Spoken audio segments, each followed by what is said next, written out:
OVNI, phénomènes inexpliqués, témoignages, lumières étranges ou observations, zone parallèle, un lien avec l'inconnu.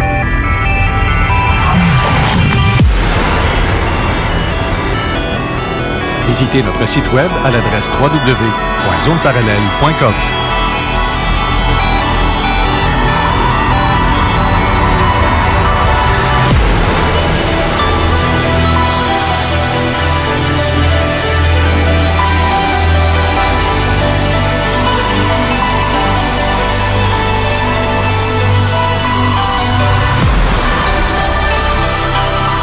Voici Carole Lauzé. Bon samedi à vous tous et toutes et bienvenue dans la zone parallèle. Bonjour Steve Zuniga. Bonjour Carole, comment ça va ce matin? Ça va très bien, toi-même?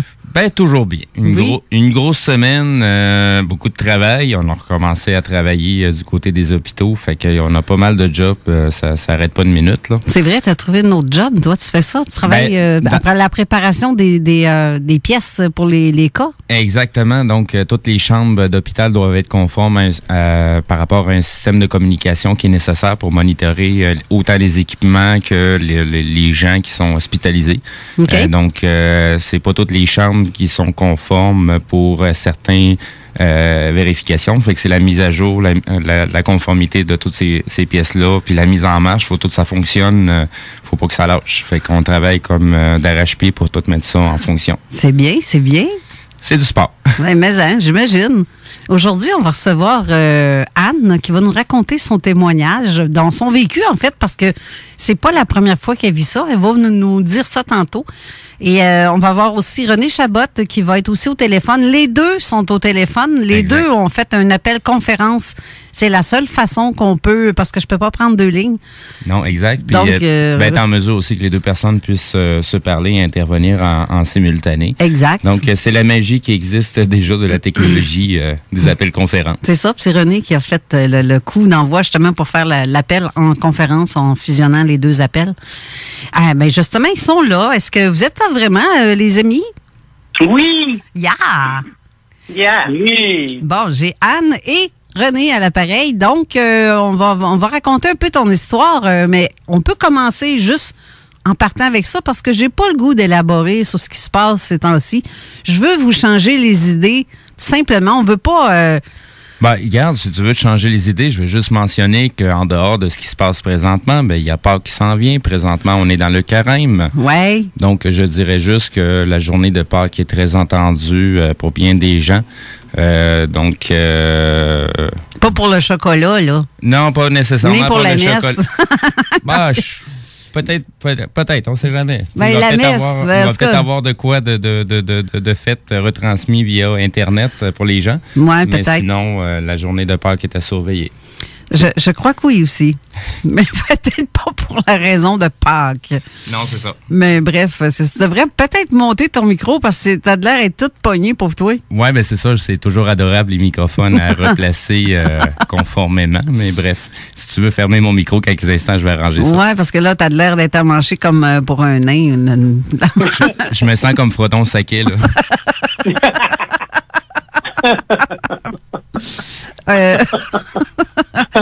Ouais, il est vraiment penché pour parler dans le micro, pauvre petit. Tu vois le genre, René, toi qui viens à la station? Ouais. Il fallait que je suive le microphone en descendant, mettons. Ah, tu sais, la typique là, de la joke là, du gars que la chaise baisse tout seul là, pendant qu'il est en onde, ça ressemble un peu à ça. Exact. Mais par ça, vous autres, les amis, vous avez passé une belle semaine? Oui. Puis pas trop de découragement. On essaie de mettre de l'humour à quelque part là-dedans. Je pense que c'est le meilleur remède pour guérir tous les maux, sauf la grippe, là, c'est sûr. Mais en tout cas, ça fait du bien. Disons qu'on est plus on est dans une période pour se concentrer sur soi-même et sa spiritualité. Ouais, c'est ça aussi. Ouais, je trouve ça important de rester dans l'humour. Je pense, Carole, tu as reçu mes messages hier. Oui, ce matin, je les ai ouverts ce matin, je riais. Ça fait rire. Oui, ça fait rire. Ça fait rire les oiseaux. Oui. Sérieusement, là, tu fais des bonnes imitations, Anne. C'est fou, là. Papa puis maman dans Petite Vie, je l'ai trouvé très drôle. Parce que tout ça, suite à mon post que j'ai mis hier, je sais pas comment je vais m'habiller pour sortir les vidanges, là. Ben, c'est à peu près ça. C'était assez top notch, je dirais. Là, pour commencer, parce qu'on va y aller direct au but. Oui. Toi, René, là, en fait, ton métier et tes connaissances versus Anne, parce que ça se ressemble beaucoup, en fait. Mais René, explique. Ben, moi, c'est pas un métier, c'est une passion totale. OK. Mais t'as des cours, t'as tout ça. Les connaissances, ils vont dans le même sens. Là. Elle aussi, elle a des diplômes en hypnose et ainsi de suite. Là. Mais c'est ça, vous êtes certifiés tous les deux. Oui. OK. La différence entre toi et... parce que qu'est-ce que t'as, René, de plus ou de moins, ou je sais pas, explique. Oh, il n'y a rien à comparer, c'est de l'énergie. That's it. C'est de l'énergie. Ce que je pourrais dire en partant, c'est que à l'époque, il y a plusieurs années, c'était en 2006, quelque chose comme ça, même 2005, j'étais en restructuration de vie, puis je me demandais dans quoi j'étais pour aller étudier. Je m'enlignais pour être, soit psychothérapeute, en tout cas, en psychologie, bon. Et là, de fil en aiguille, je fais mes recherches et je tombe sur l'École de formation professionnelle en hypnose du Québec. Et tout de suite, j'ai appelé. Puis le directeur à l'époque me dit, écoute, tu peux juste prendre un cours d'une fin de semaine, ça va te donner une idée de ce que c'est. Tout d'abord, j'ouvre une parenthèse. Je suis médium. Je suis clairaudiente, clairsentiente. Je suis, bien sûr, diplômée certifiée en hypnose. Et j'ai été initiée au Reiki, donc, voilà. Et mes guides m'ont dit, c'est la thérapie du futur. Voilà là-dedans. Alors, j'ai fait le cours et puis c'est devenu comme René dit, une véritable passion.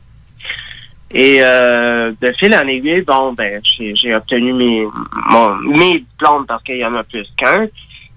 Et ce sont des formations continues. C'est-à-dire que actuellement, même si je ne pratique plus la forme de thérapie par l'hypnose, c'est des formations plus constantes. Alors, tu as toujours une formation qui arrive. Moi, j'avais fait la formation dans les vies antérieures, l'arrêt de fumer. Donc, c'est toujours des formations qui s'ajoutent comme ça. Gestion de la douleur. Il y en a une panoplie. Alors, c'est ça. Donc, et pour ouvrir une autre parenthèse, ça fait depuis que je suis tout petite que je sais que je suis différente. Et à un moment donné, je m'étais fait une amie, Louise, et Louise me dit, moi j'avais dit, je suis une enfant indigo, je suis une enfant des étoiles. Elle dit, ben oui, t'en es une, c'est ce que t'es. Alors, à un moment donné, je me suis intéressée à ça pour mieux me comprendre, moi, premièrement. Pourquoi est-ce que je suis dans ce monde-ci, on va dire de même, je me sens comme il dit sur la planète Terre, quand le vaisseau, il a sacré son camp, on peut dire. Puis je suis restée sur Terre, puis maman! Alors, j'ai commencé à lire sur le sujet des enfants indigos. Et puis, Carole, si ça t'intéresse, pour les gens qui ne connaissent pas le phénomène, la réalité des enfants indigos, ce n'est pas premièrement une secte parce que je me tiens pas avec des enfants indigos nécessairement. C'est pas une secte. C'est pas une secte pantoute. Pardon? C'est pas une secte pantoute du tout. Non, pas du tout. Et ce que je pourrais décrire pour l'auditoire en ce moment, je pourrais décrire quelques caractéristiques des enfants indigos. Oui. Alors, la première, ils viennent d'un monde animé d'un sentiment de majesté. Bon. Le deuxième, ils considèrent qu'ils méritent d'être ici et ils s'étonnent de voir que d'autres n'éprouvent pas la même chose. Troisièmement, le sentiment de valeur personnelle ne pose pas de grands problèmes chez eux. Ils diront souvent à leurs parents qui ils sont. Quatrièmement, ils éprouvent beaucoup de difficultés à l'autorité absolue, une autorité dénuée d'explication ou sans alternative. Cinquièmement, ils refusent absolument de se livrer à certaines choses. Par exemple, faire la queue leur est pratiquement impossible. C'est at large. Je dirais que oui, ça m'arrive comme tout le monde de devoir faire la queue. La faire queue dans ce genre de situation-là, c'est que quand je fais la queue, puis que ça devient interminable, vraiment interminable, je pense que je suis comme le commun des mortels. On perd un peu patience des fois. Bon. Sixièmement, les systèmes type ritualistes qui excluent la pensée créatrice les agacent. Je suis une personne qui a besoin dans ma vie, moi je suis musicienne, j'ai besoin de créer. J'ai besoin de constamment être en train de penser à une nouvelle idée, une nouvelle manière de faire, une nouvelle façon de penser. Ben, t'es un artiste. T'es un artiste comme la plupart, justement, des enfants indigos. Et oui, et on pourrait même dire que Mozart était un enfant indigo. Et il y a, je pense qu'on parle de Tesla aussi, qui était un enfant indigo. Et d'où vient le thème des enfants indigos? C'est de Nancy Ann Tappy, qui a vu, elle, qui je pense, si je me rappelle bien, est médium, elle a vu dans l'aura des enfants la couleur indigo. D'où vient le terme enfant indigo? Alors, de fil en aiguille, j'ai appris à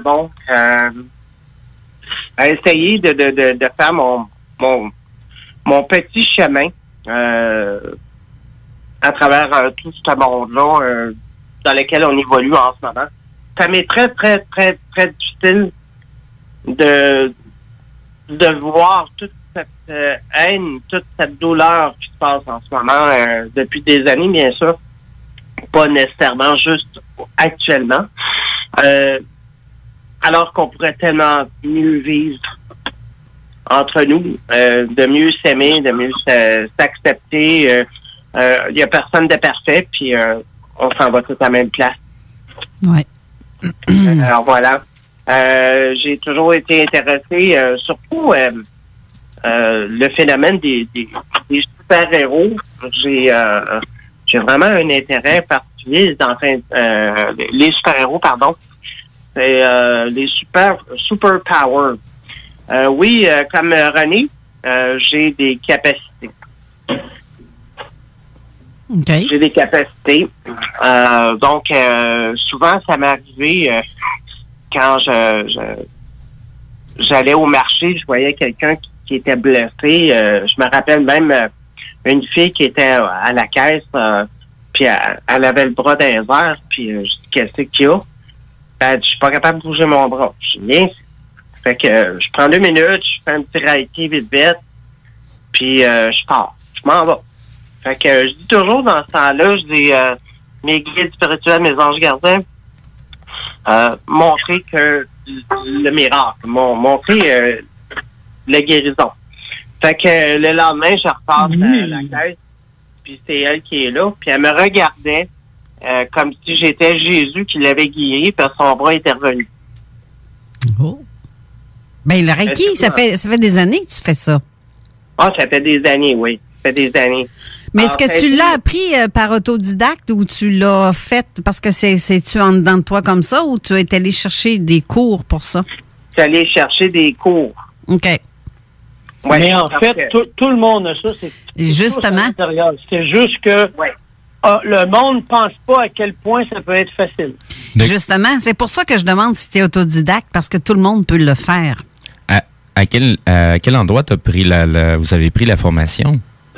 Ah, c'était une place à Montréal. C'est une boutique ésotérique. OK. Puis, c'était juste avant que je commence mes cours en hypnothérapie. Il y a comme eu une émancipation spirituelle chez moi, de transformation, je dirais, complète. Puis, ça veut pas dire qu'avant, j'étais pas spirituelle, là. Ça m'a juste émancipé davantage. Puis, c'est sûr que quand tu te fais initier au Reiki, ça brasse.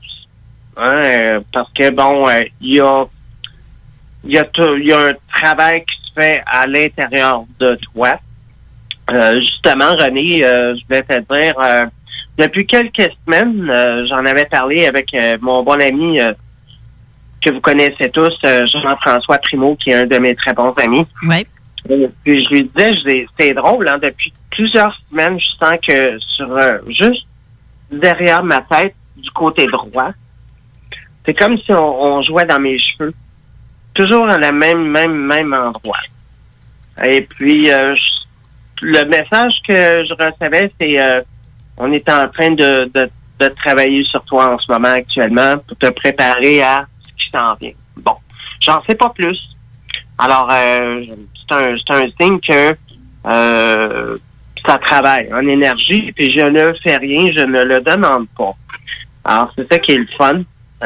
Puis, juste pour revenir à partir de mon enfance, si je reviens dans mon enfance, je me suis toujours sentie différente et j'ai eu des rêves que je ne comprenais pas totalement. J'ai une fascination pour tout ce qui est extraterrestre. Et je voyais dans mes rêves, quand j'étais enfant, je voyais la population qui paniquait. Et je voyais des soucoupes volantes au-dessus de la ville. Et je voyais la panique totale chez les gens dans la rue. À un moment donné, c'est venu tellement intense que j'avais eu un livre quand j'étais enfant. C'était Chronique des apparitions extraterrestres de Jacques Vallée. Et je me suis mis à lire ça, j'avais 8-9 ans. Alors, ça a été une fascination qui me poursuit encore aujourd'hui. De fil en aiguille, aujourd'hui, je vais vous en révéler plus, bien sûr, là-dessus.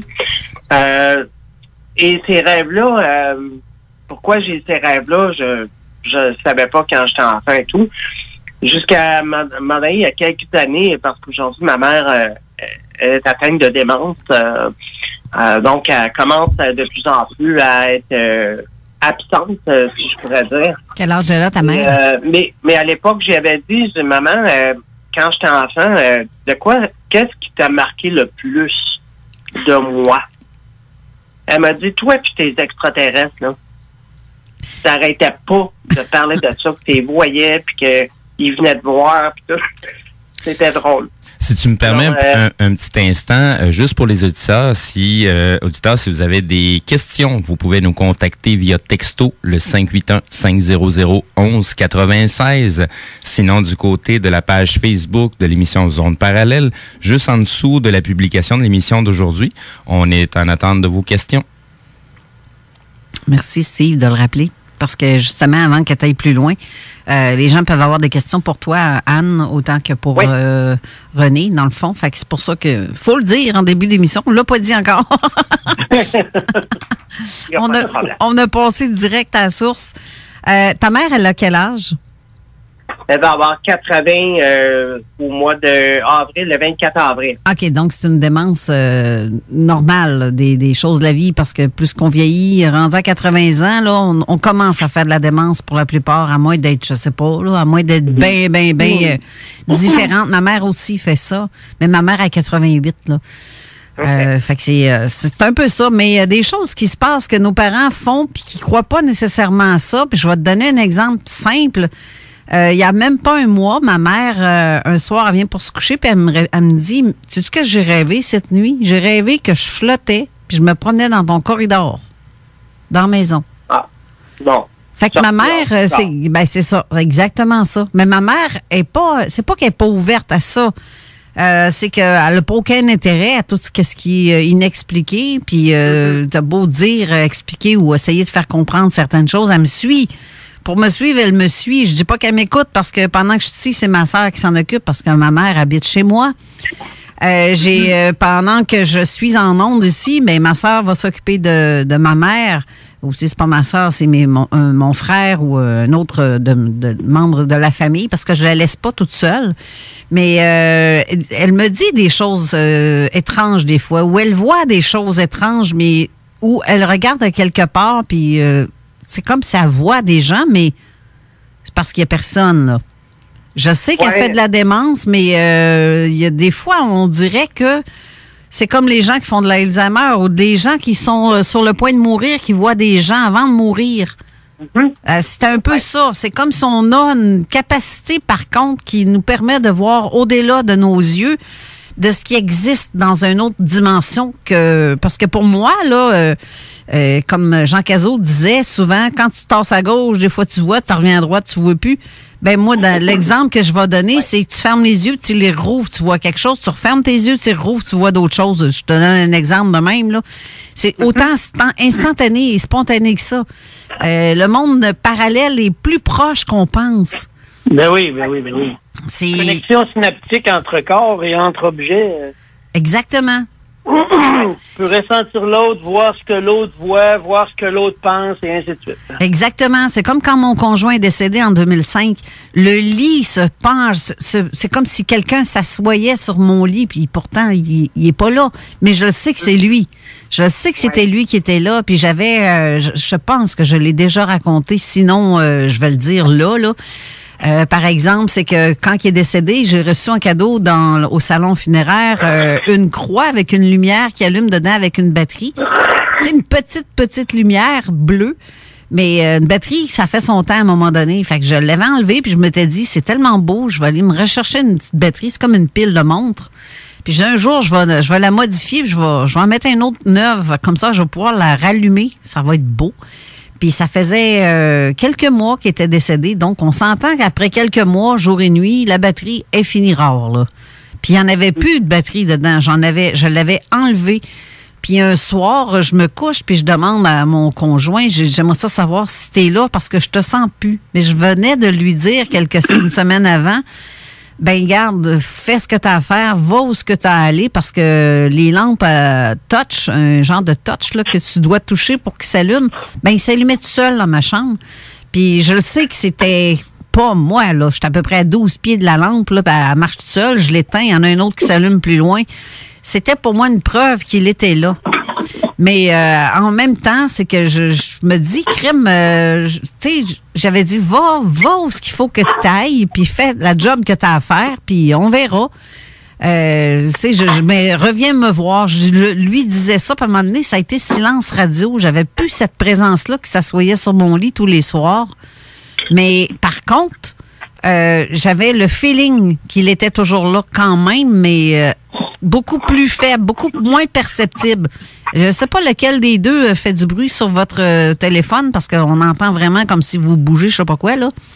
C'est quelqu'un qui est en train de déménager en même temps, je ne sais pas. Ah, c'est pas moi. Ben, non, je me suis versé un café. OK. Ben, on l'entendait très, très, très clairement.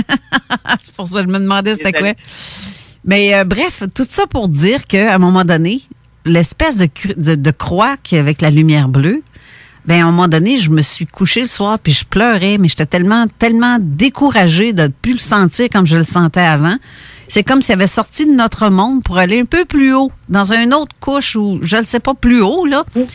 Puis j'ai dit, montre-moi que t'es là. Prouve-moi que t'es là. Parce que là, je me sens abandonnée. Je me sentais vraiment là. J'étais vraiment dans le down total. Et la petite croix s'est allumée, comme par magie, sans batterie à l'intérieur. Et je me suis réveillée à 3 heures du matin pour m'assurer qu'elle était encore allumée. Elle était encore allumée. Le lendemain matin, je me réveille, elle était éteinte. Tu vois, c'est de la magie ou quoi, là? C'est comme parce que pas de batterie puis la lumière allume pareil. C'est de l'énergie. Ben, c'est ça. Voilà. Parce qu'on est fait d'énergie. Notre corps est fait d'énergie. Notre âme est de l'énergie. C'est une boule complètement d'énergie. Fait que pour moi, c'est ça. Steve, t'as de l'air à vouloir. Oui, mais on parle d'énergie. Moi, ça résonne tout de suite dans ma tête avec fréquence. Donc, les gens qui veulent en savoir un peu plus, regardez du côté de M. Nassim Haramein, qui fait des recherches au niveau quantique et au niveau des fréquences. Il y a beaucoup de choses à nous mentionner là-dessus. Et moi, c'est ce genre de bonhomme qui m'impressionne parce que il fait beaucoup de corrélations avec la spiritualité, bien des courants spirituels à de nombreux endroits. Puis c'est carrément ce qu'on parle, que tout est énergie. Donc, tous les enseignements spirituels qu'il y a font référence à cette énergie-là, à laquelle on peut... on est associé à cette énergie-là. Là. On vit pas dans le vide. Là. On a peut-être l'impression que il y a de l'oxygène, il y a plein de choses dans l'air qu'on voit pas nécessairement. C'est ça. Mais c'est loin d'être vide. Ben on est toujours en contact les uns les autres. Comme qu'ils disent, c'est comme l'expression. Juste pour dire que si tout le monde savait tout ce qui peut être fait avec l'énergie, et là je la mets générale, il se passera pas ce qui est en train de se passer maintenant. Exact. Exactement. Même une pensée est une énergie. Ben oui. C'est comme l'expression. C'est comme l'expression qui dit dans la mort, il y a plein de vie. Mais c'est vrai. Ben, c'est vrai, c'est carrément ça, mais pas seulement que dans la mort, dans la vie, tout est plein de vie. Ta plante verte, t'écoutes, là. Même si t'as de l'air niouf à y parler, elle est là pareil, puis elle a un besoin de ça, c'est vivant. Tu sais, tout est un cycle dans tout ça, là. On fait partie je pourrais même rajouter, pour aider ceux qui auraient envie de faire quelque chose, la vibration la plus facile à venir transformer, c'est l'eau. Et le corps humain est fait à plus de 70% d'eau. Alors, si on modifie les vibrations de l'eau en les élevant, les êtres humains vont changer. Oui. Car leur vibration intérieure, qui est faite d'eau, va changer. Mm-hmm. Et voilà. Oui. C'est carrément ça. Juste une expérience que j'ai vécue, c'est qu'il y a à peu près bientôt 7 ans, 6 ans. J'ai perdu ma chatte facile. Et j'étais inconsolable après 17 ans de pur amour, de pur bonheur avec elle.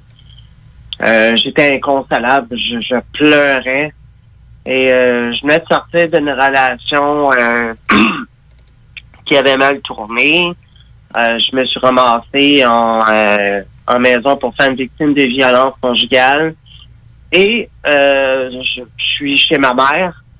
Et à un moment donné, je suis couché. J'étais inconsolable. Et il y a une petite musique, René, ça je te l'avais raconté. Oui. Il y a une petite musique qui s'est mise à jouer. Et c'était toujours les mêmes notes qui revenaient, mais c'était une petite flûte. C'était beau, mais beau, apaisant. Et ça jouait les notes, quelques notes, puis là, ça revenait encore, mais toujours la même affaire, tu sais, comme on va dire en anglais, un loop. Et à un moment donné, je dis, Colin, ça vient d'où, ça? Puis je me rappelle que je l'entendais de l'oreille gauche. Et j'ai jamais trouvé la source de ça. Mais ce que je sais, c'est que c'était vraiment beau, apaisant. Et oui, Carole, j'ai eu la manifestation plus tard de Pasté qui était venu me voir dans mon lit.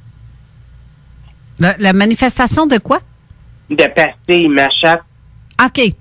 Qui est venu me voir dans mon lit parce que ça marchait sur moi, puis on s'entend que oui, on sent que c'est un chat, là, qui marchait sur moi, puis il y avait absolument personne dans mon lit.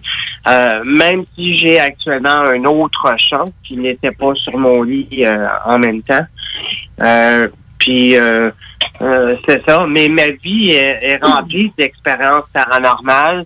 Et en même temps, je vais ouvrir la parenthèse que oui, je suis une expérienceur. C'est-à-dire que j'ai des expériences de contact avec des êtres supérieurs, des intelligences supérieures. Et toujours, comme je vous disais dans mon enfance, je rêvais de soucoupes volantes au-dessus de la ville. Oui, gardons ça. Pardon? J'ai dit gardons ça. T'es pas tout seul? Ouais. Non, je suis pas toute seule. Il y en a plein qui rêvent à ça. Et souvent, ce qui connecte les expérienceurs, c'est on nous montre, d'après ce que j'ai pu comprendre, ces êtres-là nous montrent toujours comme un cataclysme ou un apocalypse, une fin du monde, une vision de... Ça, c'est vrai. Oui, et voilà. Donc, il y avait même Whitley Strieber. J'ai été fasciné par son livre Communion, parce qu'à l'époque, j'étais adolescente et puis j'allais à la bibliothèque et j'ai vu la jaquette du livre avec le gris qu'on voit sur la jaquette. Okay. Et on me disait, lis ce livre-là. Et je passais tout droit devant comme si je l'ignorais, si j'étais pas prête. Et à un moment donné, on m'a dit, prends le livre et lis-le. Alors, je me suis trouvé en librairie, je l'ai acheté. Et c'est un livre que j'ai lu et relu. Et c'est d'une fascination totale. Tout ce que M. Strieber a expérimenté, c'est complètement fou, là. Ben, c'est parce qu'on essaie de comprendre, parce qu'on le voit qu'il y a quelque chose de pas normal, pour certains, c'est pas normal, mais pour moi, c'est tout normal, là, ma remarque. Mais on essaie de comprendre qu'est-ce que c'est, puis pourquoi que c'est comme ça, puis quand t'en parles à quelqu'un qui est pas ouvert à ça, tu regardes, on va te faire une petite visite à l'hôpital, mon ami, il y a de quoi qui marche pas dans ta tête, puis ben c'est ça, en général. Là, on va devoir aller à une petite pause et on va revenir avec d'autres choses qui a pu t'arriver parce que t'en as tellement vécu d'affaires que je sais même pas si on va avoir assez d'une émission de 2 heures pour tout passer au travers. On va passer à travers. C'est cela. Ben, on revient tout de suite après. Là. Restez là.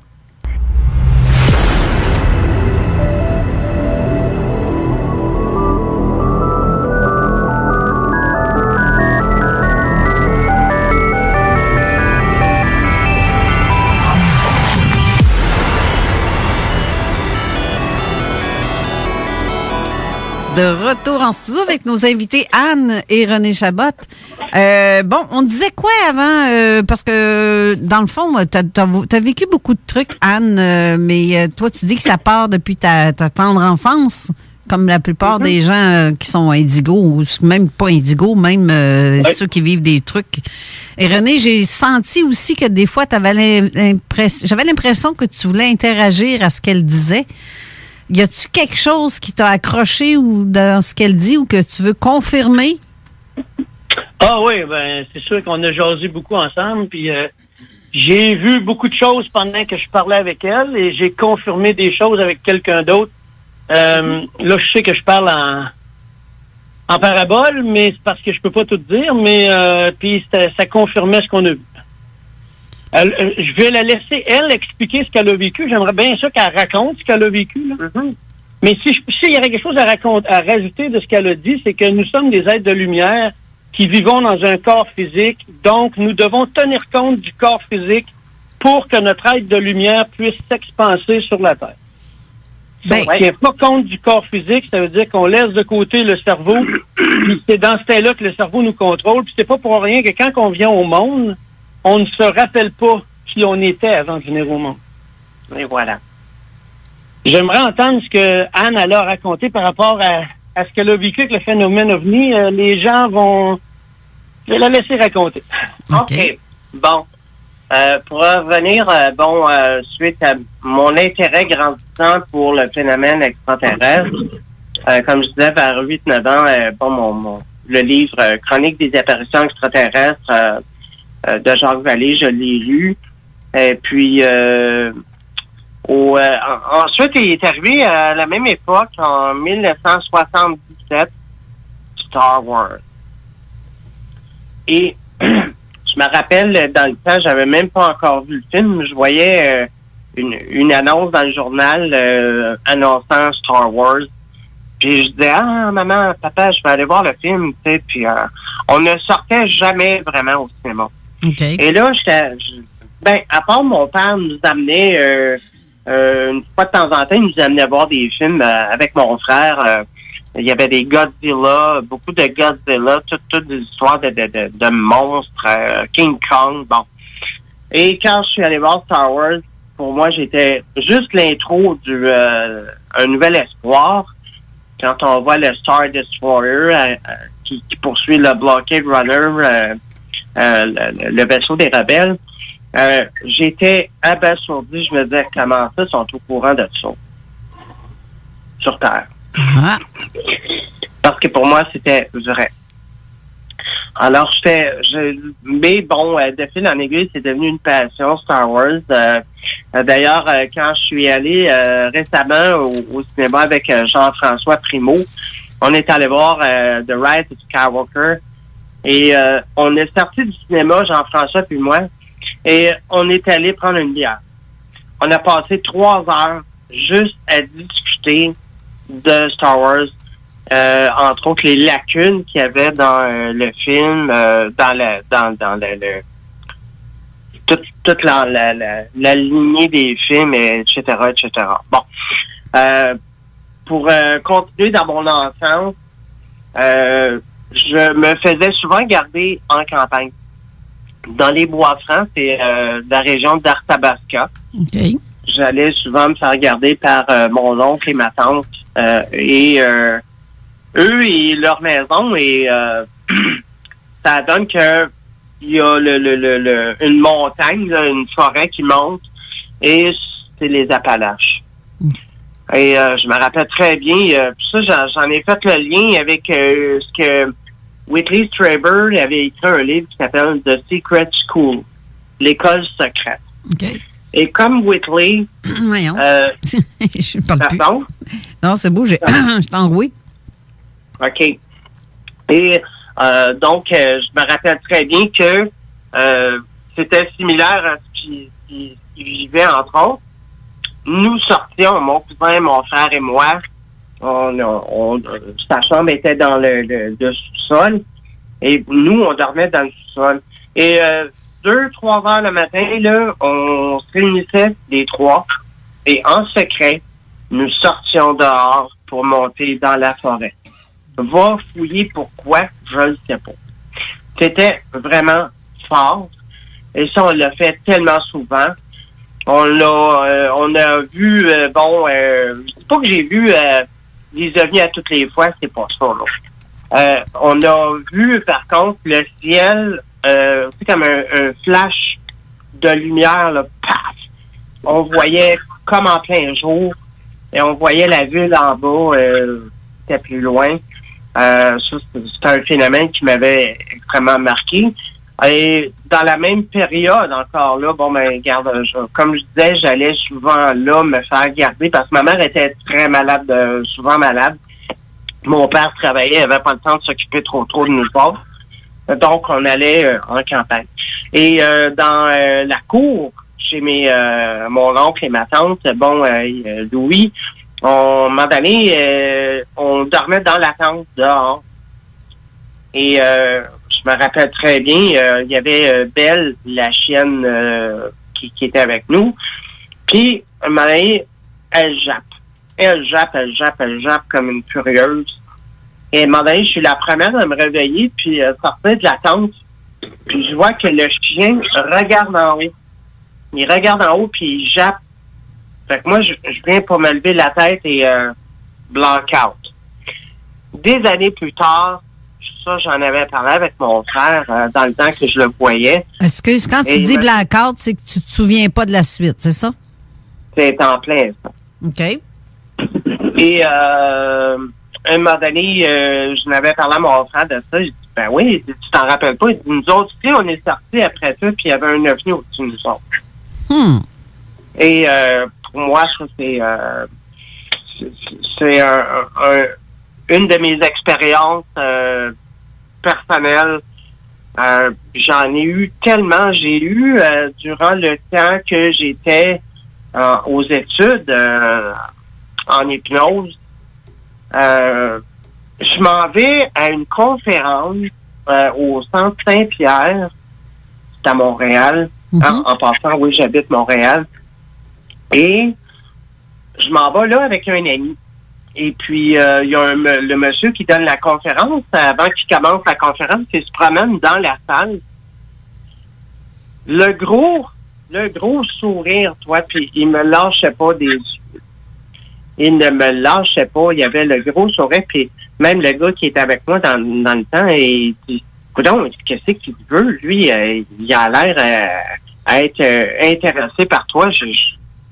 Fait que il fait sa conférence, et le plus drôle, je me rappelle pas exactement c'était quoi le but de la conférence. C'était tout ce que je me rappelle, c'est que il prenait des témoins, des gens dans la salle, et il les mettait avec lui en avant, et on pouvait voir ce que je trouve ça spécial, ce que je vais vous dire là. On voyait à travers le corps humain, le corps de la personne, on voyait le corps, puis il décrivait qu'est-ce qu'on pouvait voir à travers le corps humain. OK. Puis on le voyait à travers une caméra qui était positionnée à côté de la personne. Et là, à un moment donné, il y a l'entracte, puis on est encore assis, on attend. Il repart et il me revoit, le gros sourire encore, puis il me lâchait pas des yeux. C'est alors que, bon, l'entracte finit, puis il dit, maintenant, je vais avoir besoin d'un témoin, de quelqu'un en avant, s'il vous plaît. Et c'est là que j'ai levé la main. Il dit, vous, je vous veux maintenant. Venez tout de suite. Alors, je suis allé en avant, puis il m'a dit, vous savez que vous êtes médium? Je dis, oui, je le sais. Vous savez que si vous portez du jaune sur vous, entre autres, ça va activer davantage votre rayonnement, votre énergie. OK. Je me rappelle juste de ça pour mon expérience personnelle, là. Okay. Et il m'a même dit, si vous demandez à votre grand-mère paternelle, OK, demandez-lui d'activer votre médiumnité, elle va le faire. OK. Alors, j'arrive chez moi, puis c'est le soir, tu sais, j'arrive chez moi, puis j'ai dit, ma grand-mère est décédée, c'est pas grave, elle va le faire. À un moment donné, j'ai dit, grand-maman, si jamais tu m'entends, j'aimerais ça que tu m'aides à développer mon don de médiumnité. Je suis prête à ça. Ça reste comme ça. Et le matin, je me lève, je m'en vais à l'école pour continuer mes cours d'hypnose. Et je me lève pour aller aux toilettes.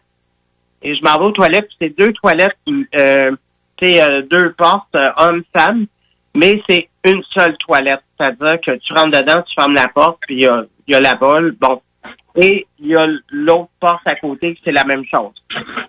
Et il n'y a pas personne qui se lève en même temps que moi pour aller aux toilettes. Alors, dans la porte, pendant que je fais mes besoins, j'entends cogner dans la porte 3 petits coups. J'ai dit à quelqu'un, et je suis sorti, puis j'ai bien vu que à côté, il y avait toujours pas personne qui était rentré dans l'autre toilette. Juste à côté, il y avait la secrétaire qui travaillait. J'ai dit, y a-tu quelqu'un qui est allé aux toilettes pendant que j'étais aux toilettes? Non, il n'y a pas personne. Et c'est là que j'ai eu la confirmation que ma grand-mère avait répondu. Oh!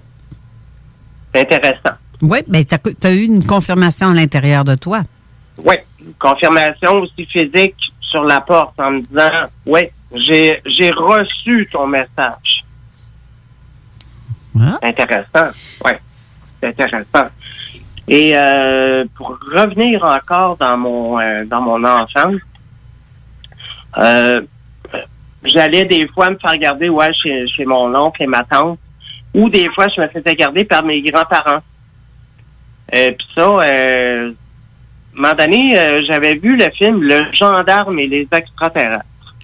Une comédie avec Louis de Funès. Et à un moment donné, je me rappelle qu'un matin... c'est pas la soupe aux choux, ça? Non, c'est pas la soupe aux choux. C'est Le Gendarme et les extraterrestres. OK. Oui, ça me dit quoi, ça aussi, oui. Et je me rappelle, je dis, hey, wow, il y a une couple d'années de ça, il n'y a pas, à peine 8 ans, là. Je dis, hey, je vais revoir le film parce que on voit les extraterrestres dedans. Ils ont des yeux très spéciaux et ils ont un regard, ils ont un drôle d'habillement. Puis ils parlent comme par la pensée. Fait que moi, je me dis, bon, ben, quand je vais aller regarder le film. Et ma surprise, c'est qu'en écoutant le film, on ne voit aucun extraterrestre dans le film. Aucun. Et, OK. Et c'était comme si je l'avais reçu comme un souvenir écran qu'on avait utilisé ce film-là pour rentrer en contact avec moi parce que je les avais vus. J'ai vu ces visages-là.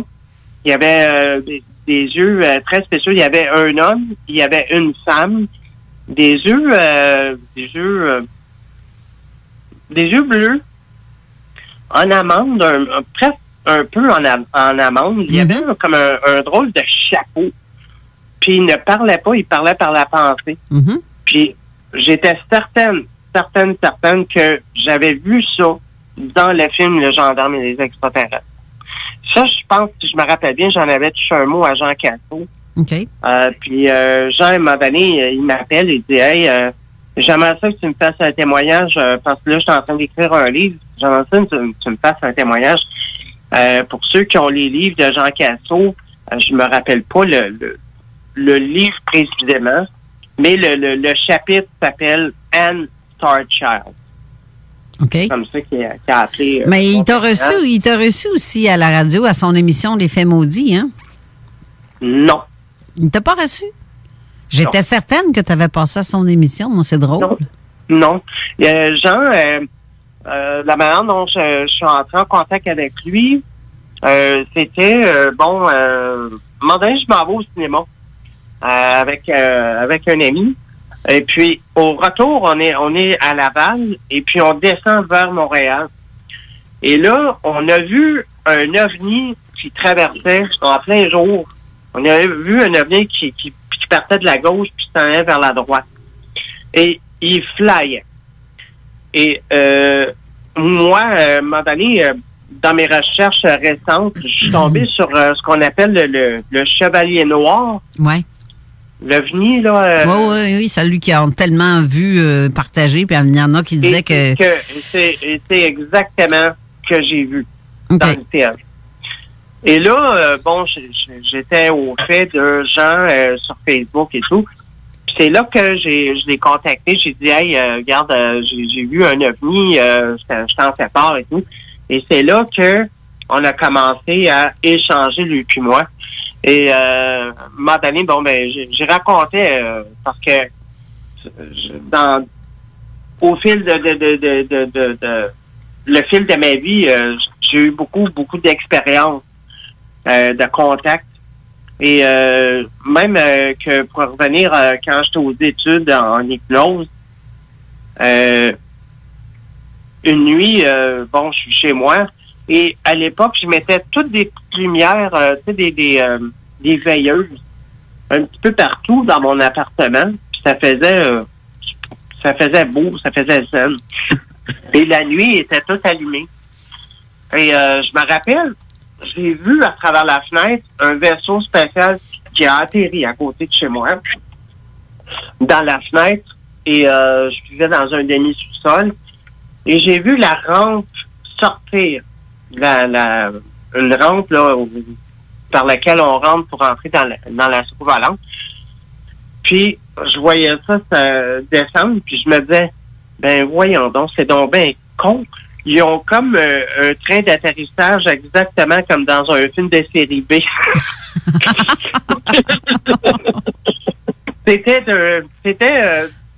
Pour moi, c'était comme drôle, trop drôle. Et c'est là que je me retrouve dans mon salon, incapable de bouger. Je suis debout, incapable de bouger, et je sens qu'on s'affaire autour de moi.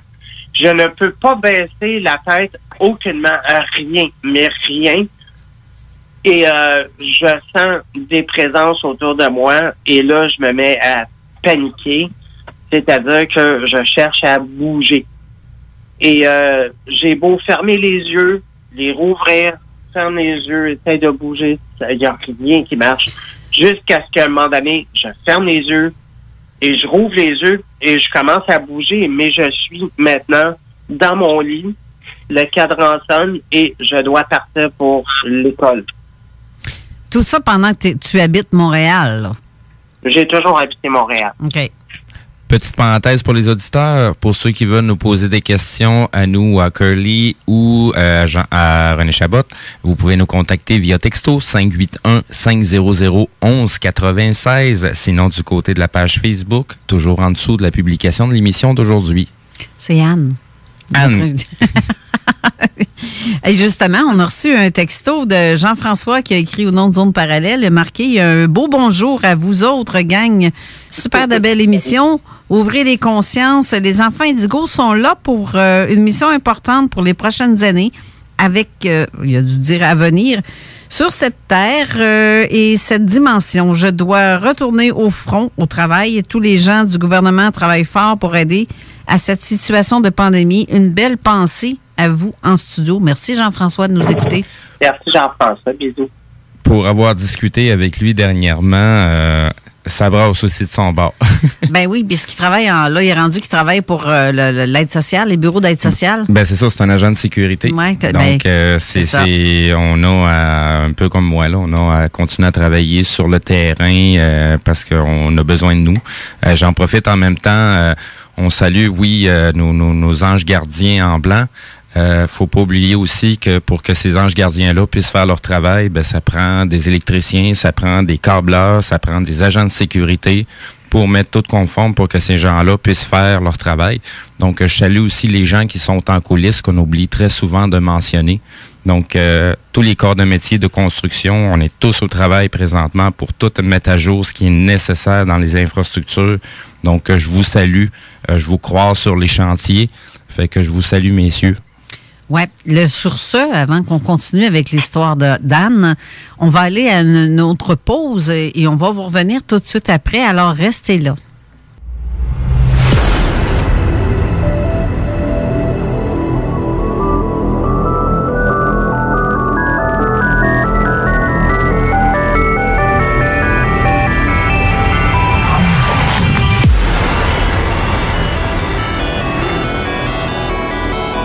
On est de retour en studio avec Anne et René Chabot pour le témoignage d'Anne. On va continuer avec Anne encore une fois pour ce qui est de tes expériences. Tu es toujours là? Oui, je suis toujours là. Parfait. Je vais te laisser continuer ce que tu voulais, tu racontais justement avant, parce que tantôt tu parlais de tes expériences que tu vivais en étant à Montréal, mais c'est fou le nombre de cas qu'on a à Montréal, puis que les gens disent « on voit rien ». Comment ça se fait que, tu sais, il y a tellement d'immeubles, pourquoi que telle ou telle personne voit des ovnis, puis pourtant c'est tellement éclairé dans ce coin-là? C'est drôle à dire. Je pourrais vous dire que, à ma connaissance, dans mon expérience de vie personnelle, j'ai vu des ovnis au moins 10 reprises. C'est pas plus. OK. À un moment donné, je suis au métro Rosemont, j'attends, encore là, je suis enfant. J'ai vu un ovni juste au-dessus, puis à un moment donné, c'est parti, pouf! OK, bon. Un autre moment, je suis avec un ami, sa copine, on sort de la voiture, on est, si je me rappelle bien, à Brossard, je sors de la voiture, puis je vois un ovni juste au-dessus de nous. Puis là, j'ai attrapé l'épaule de mon ami. Je dis, check, regarde qu'est-ce qu'il y a en haut. Et le vaisseau est parti, là, pouf, encore une fois. Puis j'ai toujours senti comme une espèce de clin d'œil. Hey, on t'oublie pas. J'ai toujours senti ça. En parlant de... je vais revenir avec Jean Cassot et avec Jean-François Primeau. Carole, je t'avais raconté une expérience récente que j'ai eue en tant qu'expérienceur. C'était juste la veille où il y a eu l'hommage à Jean Cassot. Oui. Et Jean-François est venu chez moi. On avait fait une vidéo hommage à Jean. Et soudainement, on est dans la soirée, puis il est comme 9h30 le soir. Puis je dis à Jean-François, je suis extrêmement fatigué. Lui, il s'en allait. Je dis, bon, aller me coucher. Je suis plus capable. Je suis fatigué, je sais pas pourquoi. Et c'est là qu'à un moment donné, bon, on va me coucher.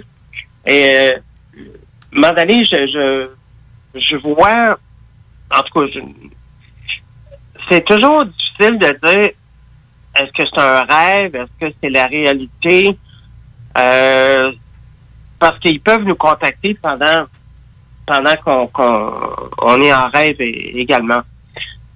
Et à un moment donné, j'ai vu un gris manifester. Il apparaît comme un peu comme ceux qui auront vu le film Communion, oui, en lien avec Whitley Strieber. On voit un gris apparaître, tu sais, dans le cadre de porte là, qui se manifeste. Puis, à un moment donné, je viens pour dire puis je venais pour dire un gris et j'étais incapable de parler. Et je suis venu pour me lever et ils étaient déjà tous sur moi. Il y en avait, je pense, je me rappelle bien, 3, 4. Et il y en a un, même, il a monté entre mes deux jambes pour me coucher. Il y avait des mains qui me retenaient pour me coucher. Et là, j'étais comme paniqué, ouais. Et on m'a parlé, on m'a dit quelque chose pendant que le gris montait sur moi, mais je me rappelle pas rien. C'est encore un blackout total.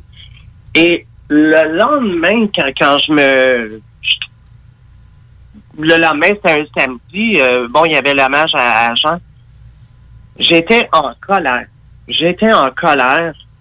Parce que j'ai dit, vous n'avez pas besoin d'arrêter de m'effacer ma mémoire. Arrêtez de faire ça. Parce que vous n'avez pas besoin de faire ça, là. Vous pouvez entrer en contact avec moi directement, puis je ferais pas mal, là. Si on me voulait du mal, ça fait longtemps que, bon, je serais blessé ou quoi que ce soit. Mais ça m'arrivait des fois que je me réveille le matin et j'ai un bleu, j'ai une graphine. Tu sais, j'ai pas aimé ça. Et pourtant, la veille, je me suis pas battue, j'ai pas rien fait. T'es tellement pas tout seul qui me raconte des affaires de même, là? Ah, voilà. Donc, c'est bien spécial. Et puis même des fois, chez moi, je peux entendre des sons électroniques. Je sais pas d'où que ça vient. Carole, à un moment donné, on s'était parlé en préparation de cette émission aujourd'hui. Et je t'avais dit, bon, je vais te laisser, je vais aller me coucher parce que je travaille cette nuit. Et je m'en vais me coucher, puis Kodiak, mon chat, il vient dans mon lit, puis il se couche avec moi. On a clairement entendu un froissement de vêtements dans mon salon. Il y avait quelqu'un dans mon salon. Il s'est levé, il s'est dressé sur lui-même, puis il a entendu exactement la même chose que moi, mon chat. Puis j'en ai même pas fait de cas, tellement je suis habitué à ça. Je t'avais même raconté, Carole, que à un moment donné, bon, l'appartement où j'habite un 2e étage. Et c'est un building qui a seulement 2 étages, bien sûr. Et côte à côte, il y a pas de... Tu peux pas aller sur un autre toit. OK? Le building, il se tient tout seul, là, puis c'est sûr qu'à côté, il y a une continuité, mais le building est tout seul. OK? À un moment donné, vous allez comprendre, Carole, tu m'avais dit qu'une de tes amies avait vécu la même chose que moi. Et j'ai entendu, clairement, et même senti au-dessus de ma tête, sur le toit. C'était comme s'il y avait quelqu'un qui avait atterri lourdement sur le toit.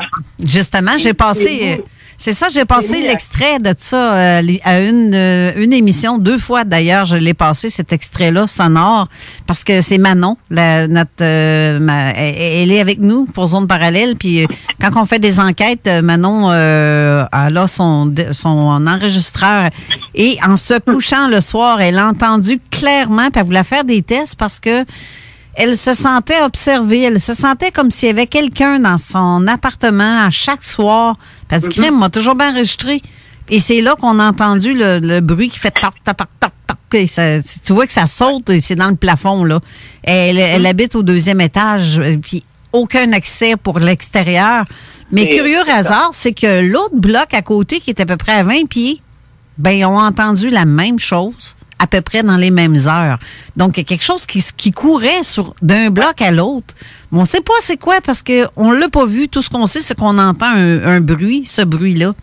Et ton truc de foisonnement de papier ou de linge, je l'ai vécu ça aussi. J'en ai écrit, je l'ai écrit, je pense, aussi dans mon livre dans le temps. Je pense que j'ai écrit cette histoire-là. Sinon, ça venait dans le prochain que j'avais commencé. Ou ben donc, j'en ai déjà parlé aussi à la radio. Mais effectivement, c'est pas normal tout ça de ce qu'on vit là. Mais est-ce que tu as l'impression, toi, que, en tout cas, moi, j'ai ce feeling-là bien fort en dedans de moi, c'est que ces êtres-là sont toujours là, mais qui apparaissent et qui sont capables d'invisibilité et d'apparaître. Totalement. C'est ça. Ils apparaissent comme... Oui. Ils peuvent... moi, je les sens souvent autour de moi. Je leur ai même dit, écoutez, quand je travaille, je veux pas vous sentir. Je ne veux pas parce que quand je travaille, je travaille.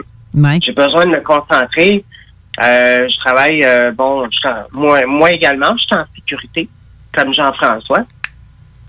Et je travaille dans un building, on fait des ronds. Bon, c'est un vieux building, puis c'est particulier parce que ça m'est arrivé là-bas. Je suis toute seule, puis je fais une première ronde, je vérifie toutes les portes, que ça soit bien barré et tout. Puis à ma 2e ronde, je retourne faire ma ronde et je trouve une porte ouverte. Je fais comme, qu'est-ce que c'est ça? C'est vraiment... on a beau dire qu'on peut être habitué à ce genre de phénomène-là, mais c'est toujours comme on reste bouche bée. Ben c'est clair à chaque fois, puis on pogne la chienne pareil parce qu'on ne sait pas tout le temps c'est quoi, c'est qui, puis qu'est-ce que tu fais ici, là? Si vous me permettez un petit instant, on a reçu un message, vu que ça rentre par SMS, on n'a pas le nom de la personne. C'est un commentaire qui dit « Bonjour à vous 3, très intéressant encore aujourd'hui. Moi, je rêve assez souvent lorsqu'une personne a besoin de moi. Le lendemain, je reçois des nouvelles de la personne à qui j'ai rêvé la veille. Mais dernièrement, j'ai rêvé à un de mes résidents qui avait dû être hospitalisé pendant la fin de semaine. Je ne travaille pas de fin de semaine. Dans mon rêve, il m'appelait quand je suis rentré au travail le lundi. J'ai appris qu'il était gavé et très mal en point. Donc, il y a pas mal de personnes aussi qui font des rêves prémonitoires, des messages, ou c'est comme si on lui dit d'avance. Ben, moi, je le rattache plus au côté sensibilité des gens. Il y a des gens qui sont tellement empathiques qui vont recevoir ça. Et il y a des gens aussi qui travaillent de façon passionnée. Comme on disait tout à l'heure, on est tous connectés, là. Mais les gens qui croient pas à ça, ils n'ont pas le choix de voir que si moi je prédis quelque chose et que ça arrive, ça peut pas toujours être un addon, là. C'est clair, parce que les addons, là, René était toujours là. Oui, je suis toujours là. Vous êtes très silencieux. Mais justement, J'écoute. c'est ça, mais tu vois, tu es d'accord avec moi là-dessus quand que je dis que, tu sais, il y a beaucoup de gens qui ont cette capacité-là de ressentir ou de faire des rêves prémonitoires. Ben, c'est ce que je démontre à plein de gens. Tout le monde a cette capacité-là. Il s'agit juste d'en prendre conscience puis de l'activer, c'est tout. Être à l'écoute de soi. C'est que ça. C'est rapide, là. Quelqu'un qui a jamais travaillé, qui a jamais eu de formation en Reiki, là, puis que tout d'un coup, juste en lui parlant, parce que c'est la technique de parler au cerveau. Les cerveaux, c'est ça qui gère tout. Fait que quand tu parles au cerveau, ça active toute cette énergie-là. Puis des gens qui ont jamais connu ça, qui ont jamais travaillé en énergie, en quelques secondes, l'énergie s'active dans l'humain, puis ils la ressentent, puis ils la sentent. Puis là, je lui fais vivre des expériences en lien direct avec ça.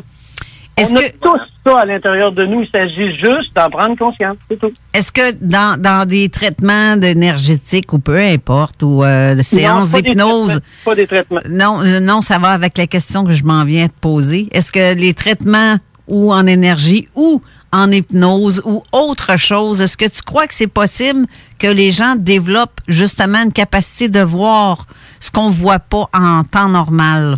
Ben oui. Tu veux dire que quelqu'un qui est sceptique, qui ne croit pas à ça, tu vas jaser avec, puis ça peut arriver qu'il s'ouvre avec soit l'hypnose ou peu importe, traitement énergétique. Oui. J'ai un monsieur, un ami comme ça qui, pendant tout le long que je lui parlais, il me disait « Ouais, mais tu sais, je suis sceptique. » Ben oui, c'est bien d'être sceptique, c'est signe que tu te protèges. Puis, à l'intérieur de lui, il a reçu des messages, puis il était tout étonné. Il fait, attends une minute, là, j'entends des choses. Ben oui, c'est normal. Puis, ça l'a changé de plein de choses dans sa vie. C'est parce que c'est ça. Je dois parler en parabole, je suis obligé. Ben, c'est parce que c'est ça. Les gens, je dirais qu'ils pensent que, donc, je suis en train de faire une crise je suis schizophrène, c'est quelque chose qui marche pas dans ma tête. Tant que tu te poses la question, c'est parce que t'es normal, là. Souvent, je peux donner un mot là-dessus. J'ai eu des amis, une amie, tu sais, entre autres, qui me disait, toi, t'es trop spirituel. T'es trop sensible. Trop. Ah bon. Souvent, il y a des gens qui veulent se protéger parce que ça leur fait trop peur. Oui. Ça leur fait peur. Oui. Bon, c'est leur affaire, tu sais. On peut pas être trop spirituel. Nous sommes tous à la base des êtres spirituels. Ben, attends, je te coupe drette là. Parce qu'il y en a pour eux autres qu'être spirituel, c'est quelqu'un qui va à la messe à tous les dimanches. C'est ça. Mais c'est pas ça, justement. Non, c'est pas ça. C'est ça, justement. Les gens mélangent. C'est pour ça que le monde va dire... faut pas mélanger la religion. La religion et la spiritualité, c'est deux choses. Oui. Oui. Et même par rapport à une expérience que j'ai vécue quand j'étais enfant, il a fallu que la semaine passée, j'ai demandé à René de m'appeler en urgence parce que j'avais besoin d'échanger. Là, j'étais en larmes. Tu t'en rappelles, René? Oui. Et c'était comme une bulle qui m'a remonté, une mémoire qui est remontée. Et j'écoutais Messia. La série Messia. Oui, sur Netflix. Et à un moment donné, la mémoire m'est remontée. Et je me rappelle, j'étais dans la cour d'école. OK, quand j'étais enfant, j'étais au primaire et c'était entre 1978 et 80. Dans ces eaux-là, il y avait, tout le monde connaissait le film Jésus de Nazareth. Mm-hmm.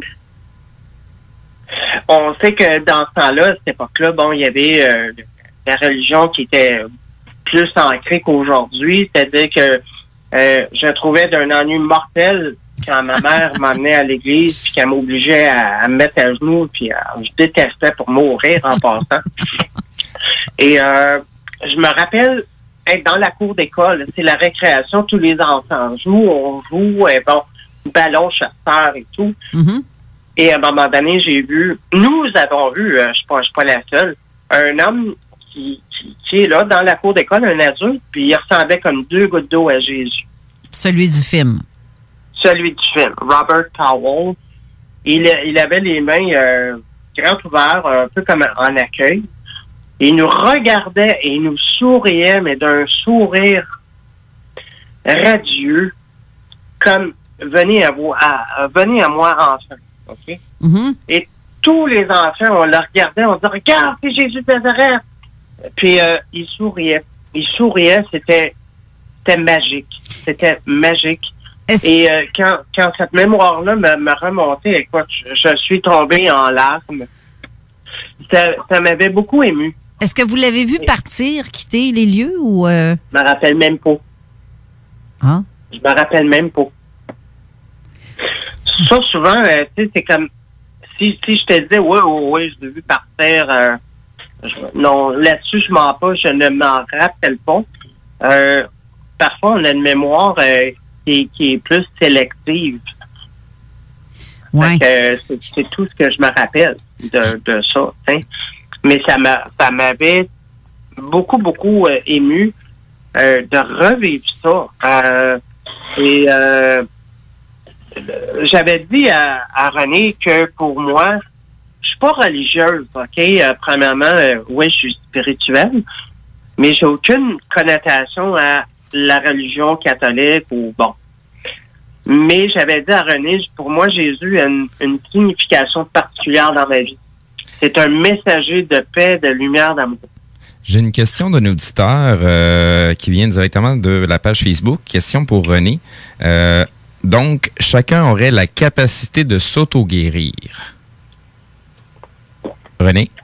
Ben, moi, je préfère dire chacun a la capacité de se transformer. Et voilà. C'est mieux dit. Ben, tout le monde peut, à force de visualiser quelque chose, ça arrive souvent. Puis ça vient pas de moi, là. Les livres de neurosciences en parlent. T'as dans des livres écrits par des médecins qui en parlent. T'as le livre « Le fabuleux pouvoir de votre cerveau » écrit par, entre autres, Rudolf Tanzi, qui est un des spécialistes mondiaux sur la maladie d'Alzheimer. T'as le neuroscientifique Joe Dispenza qui écrit son expérience qui est claire, nette et précise lorsqu'il y a eu son accident. T'as un neurobiologiste qui a écrit le livre « Un cerveau à 100%» qui vient expliquer plein de choses. T'as Clive Baxter qui a fait 40 ans de recherche qui vient expliquer tout ça. C'est connu. Je pense que... L'application. Je pense, René, que tu devrais mettre sous le poster certains liens qu'on n'aura pas eu le temps de mettre parce que Steve, il passe son temps à faire des recherches à chaque phrase que tu prends. Je le vois prendre des notes, mais s'il n'y a pas le temps de tous les mettre, tu iras les rajouter en commentaire. Mais en fait, c'est, comme tu dis, tout le monde est capable de faire, de voir, de faire ou de s'auto-guérir ou de s'auto-programmer pour quelque chose. Mais il y a beaucoup de médecins qui ne croient pas à ça. Puis de dire que quelqu'un est guérisseur, ça, moi, j'embarque pas là-dedans parce que pour moi, c'est pas comme ça fonctionne. Non. C'est chacun est capable de se transformer lui-même. Il faut juste qu'il, à l'intérieur de lui, aille chercher ce qu'il a besoin pour ça. Ouais. Exemple, Carole, il y a quelqu'un comme ça que j'ai rencontré à un moment donné à un souper qui, depuis 2 ans, souffrait le martyre du nerf sciatique, là. Ouais. Et juste à placoter. On n'a même pas parlé de ça. On faisait juste placoter. À l'intérieur, son cerveau a déclenché tout seul ce qu'il devait faire. Et le gars, 2 semaines plus tard, m'écrit pour dire « C'est normal, je ressens plus aucune douleur. » Ben oui, laisse aller. Accueil. C'est pas de la magie, ça, là. Il n'y en a pas de magie là-dedans. Il n'y a pas de guérisseur là-dedans. C'est le corps vit des phénomènes, le cerveau les enclenche. Puis quand tu expliques au cerveau, sans parler de ça, tu n'as même pas besoin de rentrer dans le passé ou toutes ces affaires-là. Moi, c'est t'es ici maintenant, t'es comment, tu veux être comment dans le futur, ben la ligne est douette. Il n'y a pas de croche, là, c'est là. Mais sans rentrer, toujours de façon métaphorique, parce que le cerveau qui passe à l'action, c'est celui qui marche de façon métaphorique, dans les histoires, dans les métaphores, dans les beaux contes. C'est en étant là-dedans que la transformation se fait. Le cerveau le fait lui-même, c'est chacun, là. C'est pas le miracle, là. Ben, en fait, dans le fond, le cerveau, c'est comme notre ordinateur, l'ordinateur du corps. Tu peux lui ordonner de faire... c'est comme moi, si je donne un ordre à mon ordinateur, tu vas faire ça, mais il va le faire, là. Et voilà. C'est pas mal pareil. Le plus drôle, vas-y, René. Puis ces cerveaux-là sont vivants, sont autonomes, puis c'est pour ça que je répète toujours, si tu contrôles pas tes cerveaux, c'est eux qui contrôlent ta vie. Tu dois prendre le contrôle de tes cerveaux pour que tes cerveaux t'emmènent où ce que toi, tu veux aller. T'imagines l'antivirus que tu peux faire dans ton cerveau? Parce que moi, il y a fait un temps où je me couchais le soir puis je me visualisais comme s'il y avait un rayon qui passait à travers mon corps, qui partait d'en haut jusqu'aux pieds. Puis je me disais, bon, ben s'il y a de quoi qui marche pas, va le flusher. Arrête-moi ça là. Puis je m'étais auto-programmée à m'auto-guérir parce que je suis là comme bizarre. Fait que je me suis mis à faire ça, puis c'est vrai que ça marche, pas vrai. Ça va aussi dans le sens qu'il faut pas t'oublier que dans le corps, au niveau du tronc cérébral, il y a ce qu'on appelle le système réticulé activateur ascendant. Lui, ce que tu y programmes dedans, il va te l'attirer à toi. Lui, il fait « Oh, ça c'est important pour toi, OK, ben là, je vais tout faire pour te l'attirer à toi. » Fait que si tu as une pensée qui est toujours la même, ben lui, il fait « OK, ça c'est important pour toi, parfait, je te l'attire. » Bon, check bien. Je vais vous conter un fait vécu, là, pour vrai. Ça, c'est un enfant, un jeune de 10 ou 12 ans, je m'en souviens pas de l'âge, je pense que je l'ai peut-être déjà raconté. Le jeune était confiné, là, il était destiné à mourir d'un cancer du cerveau. Il n'y avait plus rien à faire ici. Il était décompté, en fait. Et son père, qui était un peu spirituel, je dis, quand je le fais, entre guillemets, vous me voyez pas à la radio parce que il n'y a pas d'écran, là, mais je le mets entre guillemets. Mais il étant spirituel, il a décidé de l'emmener voir un autre spécialiste aux États-Unis pour chercher les traitements. Puis le spécialiste lui disait, emmène-le dans un endroit où c'est calme, en montagne de préférence, et fais-lui jouer à un jeu dans sa tête. Et le jeu en question, il dit, ton jeune, il doit aimer ça, les jeux Xbox puis des affaires de même. Ben, il a dit aux jeunes, tu imagines le soir quand tu te couches que tu as une manette dans tes mains, que tu rentres dans ton propre corps et que tu élimines les monstres en pesant avec tes pouces dans un jeu imaginaire. Puis il fait ça tous les jours. Croyez-le ou non, le jeune a fait ça. Il a joué comme un jeu de guerre. Puis chaque fois qu'il pesait... À chaque fois qu'il pesait sur un petit piton pour éliminer comme par un genre de laser, il éliminait le microbe dans sa tête. Et le jeune, à un moment donné, il dit, tu sais, il allait mieux, mais il n'y avait pas de dernier, comment est-ce qu'on dit ça, donc des derniers examens.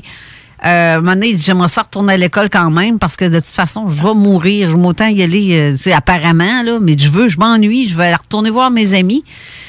Et durant la cour de récréation, il s'est effondré, le jeune. Ils l'ont donc emmené à l'hôpital. Ils ont repassé des tests pour se rendre compte que le jeune, il n'y avait plus rien. Plus rien, pas en tout. Tout était éliminé. Je confirme ça. Est-ce que tu as vu ça, Anne, cette histoire-là?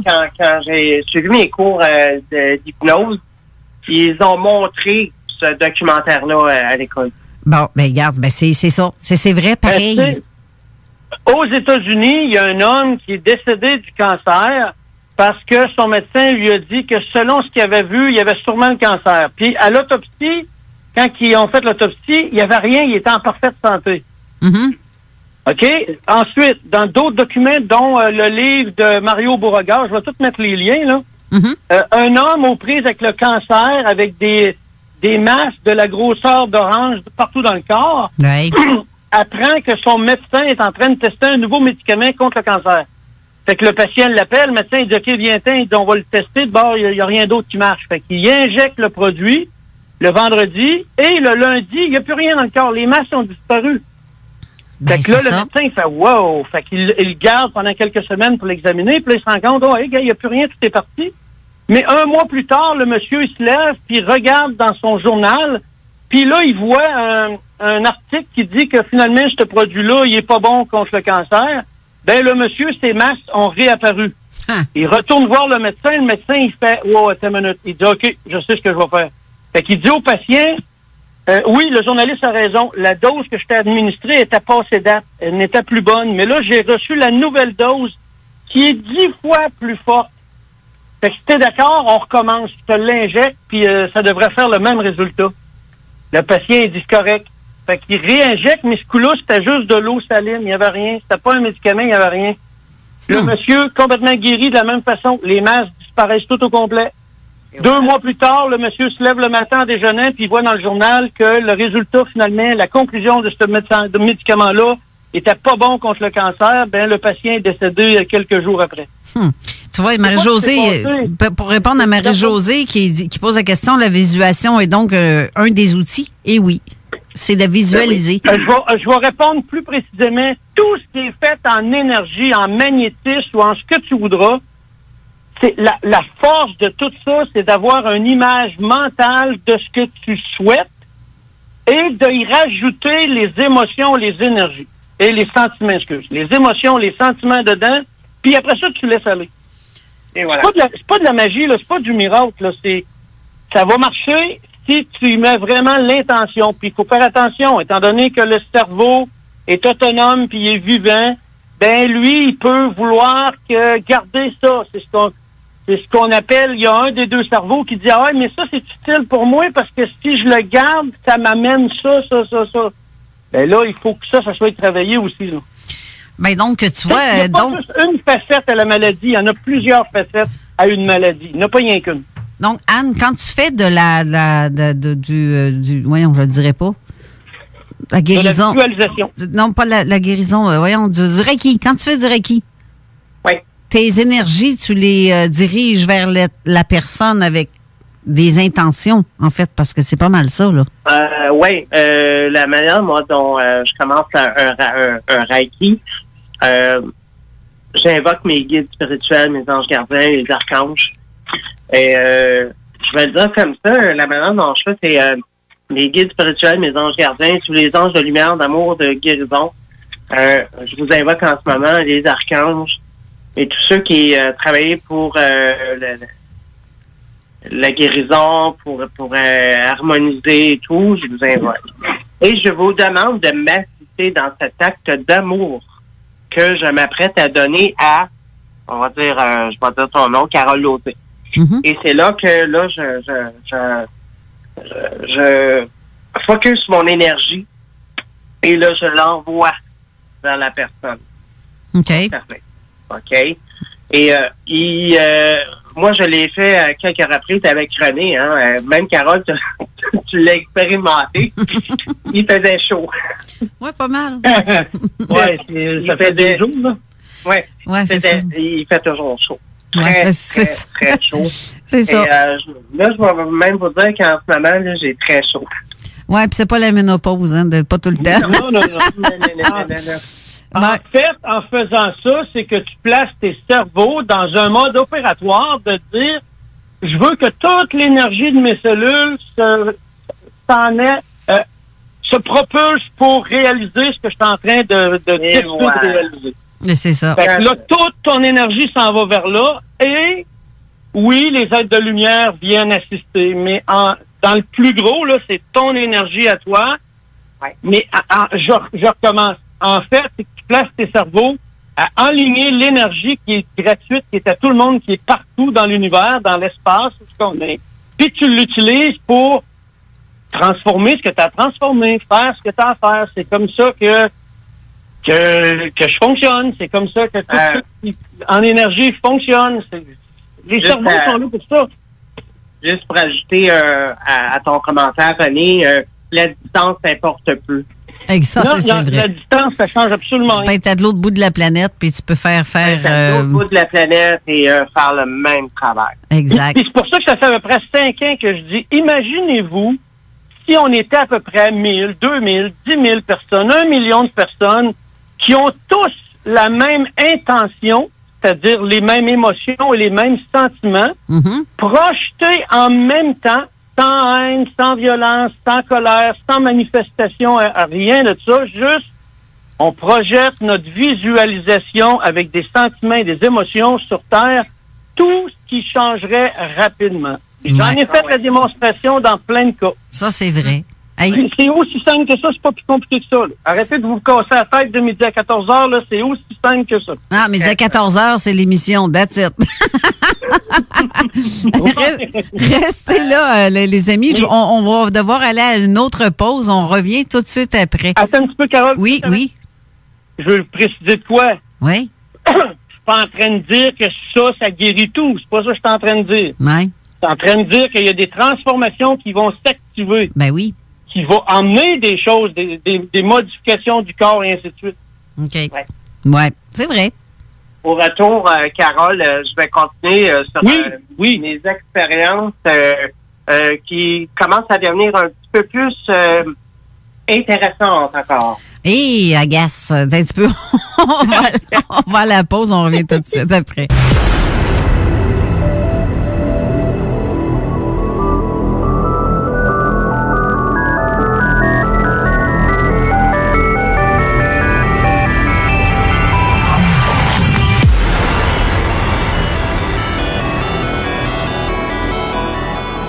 De retour en studio et avant de continuer pour la suite, je vais vous faire un petit brin de météo. Présentement, il fait 4 degrés à Lévis et on annonce 6 degrés en après-midi, généralement soleillé.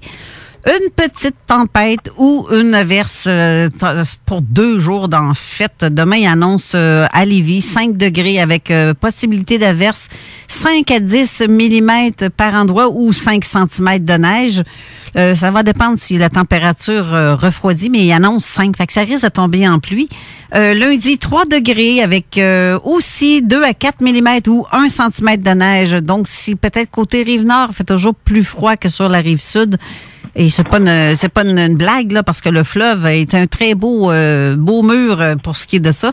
Mardi prochain, 3 degrés avec peut-être un petit peu, je pense qu'il n'y a même pas de nom. C'est du soleil, quelques nuages, mais des passages nuageux. Mercredi, c'est pareil, 4 degrés. Jeudi, retour aux averses avec 4 degrés. Vendredi prochain aussi, 4 degrés avec possibilité d'averses, de pluie avec 5 à 10 mm pour vendredi et samedi prochain. De toute façon, ça a le temps de changer en masse. Alors, en gros, fait que c'est ça, les 2 prochains jours, ben, ça va être des averses de pluie ou de neige, tout dépend de vos endroits.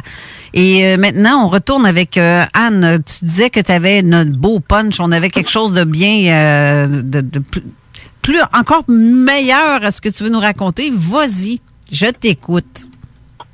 Pour retourner dans mon... il y a plusieurs années de ça. Avant d'être moi-même hypnothérapeute, j'étais curieuse de découvrir qu'est-ce que c'est que les vies antérieures. Alors, j'ai consulté un hypnothérapeute et à un moment donné, j'ai dit, je sais pas, je me sens pas d'ici. Je me sens pas sur du plan terrestre. Et bon, les hypnothérapeutes, elle m'a dit, bon, ben là, tu vas fermer les yeux, m'a mis en hypnose. Elle m'a dit, maintenant, tu vas juste accueillir ce qui vient comme ce que tu vas voir, tu vas me le décrire.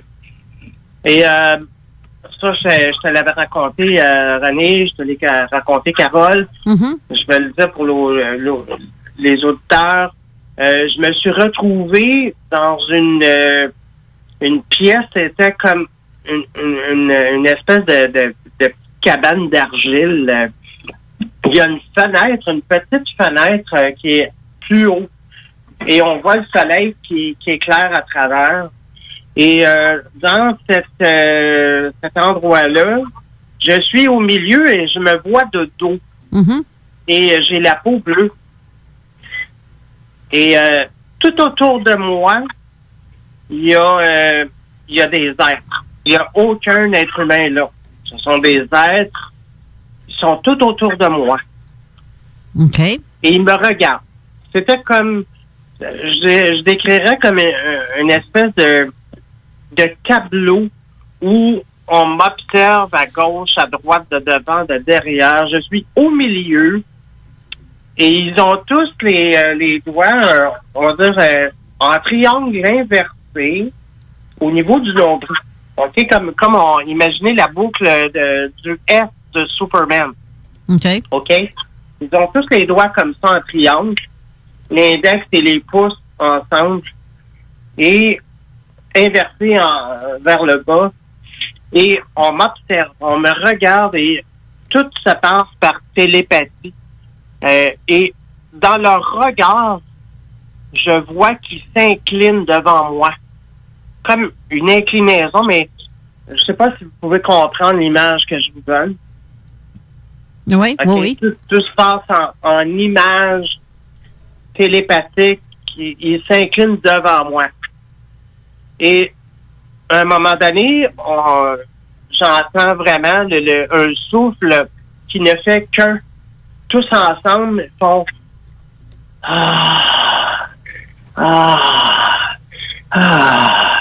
Et tout le monde dans la pièce font ça. Et c'est à ce moment-là que j'ai reçu une énergie d'amour inconditionnelle qu'on ne retrouve pas sur Terre, me traverser complètement au niveau du nombril. OK? Me traverser tout mon être. Et je reviens de cette séance-là, puis je suis un peu en questionnement, je suis bouleversé. Je ne sais pas du tout qu'est-ce que c'est. Et ça a pris plusieurs années pour que mon souvenir de cette expérience-là revienne. Il y a eu des bribes à gauche, à droite, et ça s'est imbriqué comme un espèce de casse-tête. Et là, j'ai OK. Ça reste comme ça. Et bon, je suis maintenant hypnothérapeute plusieurs années après. Et je fais la formation continue dans les vies antérieures. Et là, je peux vous dire que dans nos séances de formation, on nous met à chaque jour, on nous met en hypnose. Le matin, l'après-midi. On expérimente sur soi, c'est-à-dire qu'on se fait mettre en hypnose. On met en hypnose notre voisin d'à côté pour travailler, pour expérimenter et tout. Et là, cette professeure-là, pour les vies antérieures, nous dit maintenant de fermer les yeux, puis il fait les inductions nécessaires pour nous mettre en hypnose et tout. Et il dit maintenant, vous allez vous retrouver, il a dit ça comme ça, sur le toit de votre maison. Oui. Alors, moi, je me retrouve sur un vaisseau. Je me retrouve debout, encore peau bleue, la même silhouette, peau bleue, de dos, et je me vois sur un vaisseau spatial dans un désert immense. Il fait très beau, un beau bleu, un ciel bleu, et c'est le désert complet. Et je me retrouve sur ce vaisseau-là qui est très, très, très brillant. Il est immense, le vaisseau. Et je pourrais même le comparer, la brillance du vaisseau, comparer le vaisseau de Padmé dans Attack of the Clones. Okay. Les clones de Star Wars. Très, très, très brillant comme ça. Un argent brillant métallique, là. Et là, je vois une guerre. Je suis dans une guerre, dans le désert, et nous combattons les reptiliens. Et les reptiliens sont énormes. Alors, vraiment, là, très, très, très gros. C'est une guerre ouverte entre les peaux bleues et les reptiliens. Et je vois le chef des reptiliens qui a empalé mon maître. Je l'appelle mon maître. Je peux pas le nommer autrement. Et je me vois là, il crie un gros cri de victoire là. Il est sur la colline, sur la dune en haut, puis il a tué. Bon, il a empalé mon maître. Et finalement, gros cri de victoire. Et tout de suite après, je me vois dans une espèce de grotte. On est avec mon maître, on l'a mis sur une table. Et au bout de la table, au niveau de la tête, il y a comme un imbriqué dans le lit, on va dire, il y a comme un casque imbriqué dans le lit et on l'a rentré la tête dans le casque. Et c'est là que j'ai vu que on utilisait le Reiki, on va le dire comme ça, pour tenter de le ramener, le sauver. Et malheureusement, ça n'a pas fonctionné. Et c'est là que c'est tout. C'est tout ce que je me rappelle. Et j'ai été des années à me questionner, à me dire, c'est qui ces êtres-là? Qui sont les peaux bleues? Parce que ça a été... et je pense, René, tu m'as dit cette semaine, Sirius. René? Oui. Tu m'avais dit Sirius.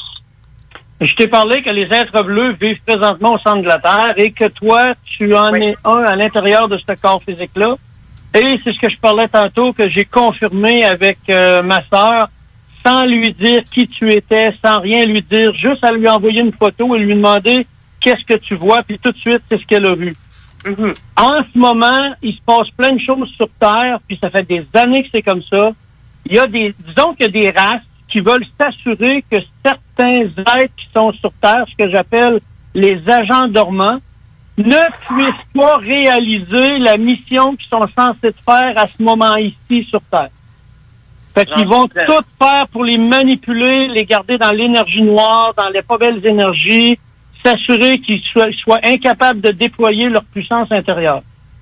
Et c'est ce que j'active énormément depuis, je dirais, 3 ans, des gens comme ça, dont à l'hommage à Jean Cazot, lorsqu'il y a eu une transformation majeure énergétique que tout le monde a ressentie. Ah, c'était clair.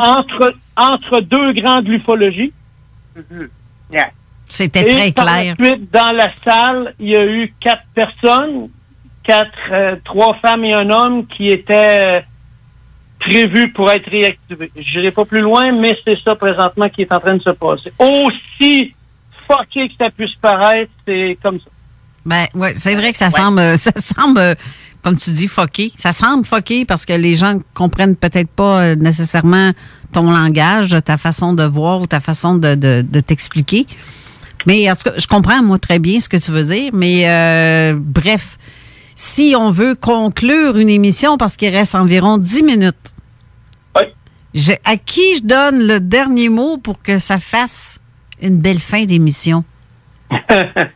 Moi, ça sera pas long. Je pourrais juste dire que il y avait quelqu'un de très fort en énergie qui, depuis environ 5 ans, était attiré vers un endroit négatif dans l'énergie noire pour s'assurer qu'elle soit incapable de redevenir qui elle est vraiment, c'est-à-dire la princesse d'Adama.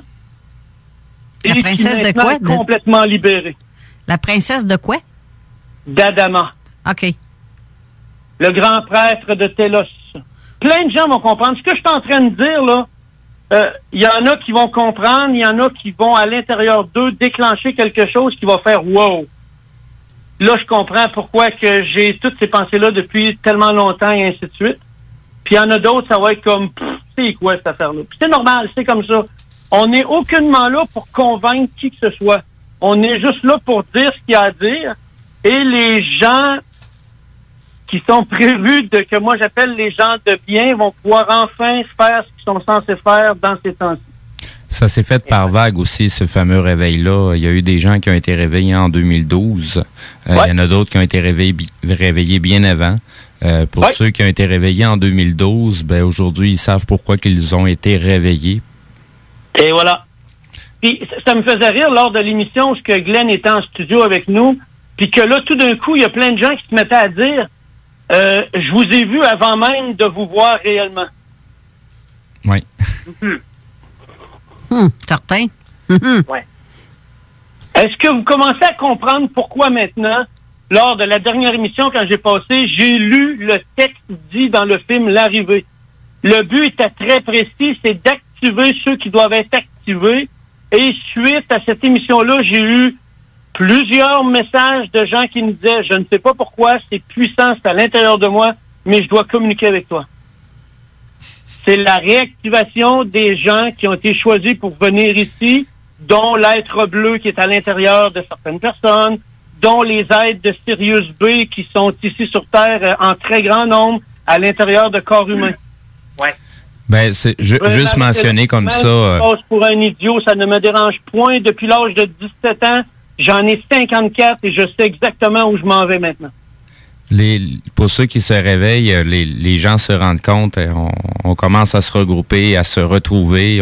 Des fois, on tombe sur des gens qu'on ne sait pas trop pour quelles raisons on les côtoie. Voilà. Mais on le sait, on se reconnaît à l'intérieur de soi quand on se croise. Qui est qui?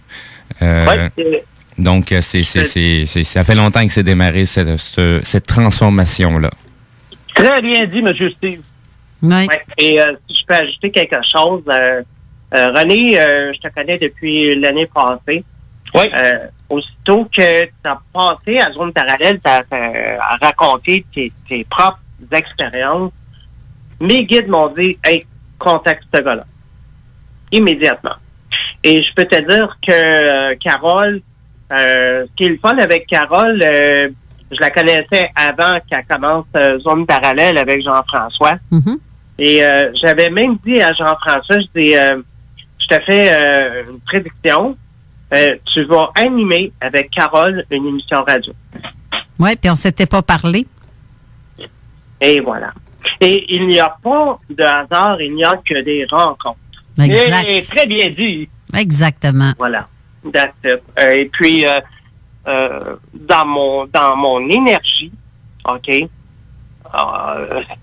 y a Carole, il y a René, Jean-François, on se ressemble tellement. Je vous considère comme étant partie de ma famille spirituelle. Ben c'est parce que on est connectés pour la même chose, on a la même mentalité sur bien des affaires. C'est pas dur, hein, dans ce temps-là. Et tu vois, Jean-François, m'a donné, il était ce soir-là, ou la veille de l'hommage à Jean Cassou, il était chez moi, il dit il dit, en passant, il dit Carole, elle, qu'est-ce que tu penses d'elle? Je dis, Carole, c'est comme Richard Glenn, c'est comme René, ce sont des gens qui ouvrent le chemin pour ce qui s'en vient. Le nouveau monde, il y a un nouveau monde qui s'ouvre. On parle de la nouvelle ufologie qui est en devenir, et j'avais fait une révélation à Jean-François là-dessus. Carole, je t'en ai déjà parlé, que je garde pour moi, pour le moment, mais j'ai dit, Jean-François, ton rôle va consister à un rôle important dans la nouvelle ufologie. Il n'y a pas personne qui a pensé à ça jusqu'à maintenant. Il n'y a pas personne. Là, je te fais la révélation. Et tu sais que tu me fais chier, hein, parce que chaque fois que tu me dis quoi, ça se réalise. Et, mais c'est la nouvelle ufologie qui s'en vient, ça sera même plus un travail de terrain. Pas du tout. Ça va être complètement différent. Ça va être un travail de journaliste. Ben, je te dirais que ça va être la nouvelle ufologie qui s'en vient, c'est que les gens vont se connecter plus à l'être qui est devant eux plutôt qu'à ce qui est comme objet au sol, trace au sol, tout ça. On n'est plus à se demander est-ce que c'est vraiment là. On est plutôt rendu à se dire il y a un message. Quel est le message? Ouais. Et le message, je dirais qu'il est double. Hein, la fameuse pelule rouge, la fameuse pelule bleue. Ouais. Le noir, le blanc. Est-ce que le message vient d'être qui veulent nous garder dans la noirceur totale pour mieux nous contrôler, et où le message vient d'être lumineux, qui ont été, comment je dirais bien, qui se sont assurés que nous, on soit positionnés au bon endroit, au bon moment pour faire ce qu'on a à faire. Tout à fait. Si je peux ajouter quelque chose pour compléter. Oui. On vit une période qui on peut qualifier d'être difficile en ce moment pour certains, même pour tout le monde, je dirais. Mais ce que j'aurais à vous dire à tout le monde en ce moment, restez positif, restez dans l'amour. Gardez votre sens de l'humour, c'est important. Oui. Ne vous laissez pas envahir par l'ombre. Non, ça, c'est clair. Et, moi, hier soir, là, j'ai eu un fan noir. J'ai envoyé ça à René, j'ai envoyé ça à Carole, à Jean-François. Je me suis amusé, j'étais plié en deux. Puis, c'était une énergie d'humour. Et je peux vous dire que quand je fais ces niaiseries-là, je suis pas toute seule. Ils sont tous là, mes guides, mes anges gardiens avec moi. Et je peux vous dire qu'ils ont un sens de l'humour extraordinaire. Ouais. Oh que oui. Ouais, et sur ces belles paroles, on va être obligé de vous laisser là-dessus. Donc, merci, Anne, de tes expériences et d'avoir expliqué comment. C'est vraiment le fun de t'entendre. Et René aussi. Merci. Je pourrais-tu ajouter une petite dernière chose? 2 secondes. 2 secondes. On ne peut changer que ce qu'on connaît. Ce qu'on connaît pas, on ne peut pas le changer. Fait que c'est important que présentement, les gens, tout ce qui se passe, ce soit juste de la connaissance pour pouvoir le changer. Exactement. Merci beaucoup, Steve, aussi, d'avoir été là encore aujourd'hui. Ben, je souhaite une bonne semaine aux auditeurs. Et Vent de fraîcheur suit dans quelques instants. Alors, restez là pour ceux qui veulent écouter l'émission de Manon. Manon Poulain. Bonne semaine à vous tous. Bye-bye. Bye-bye.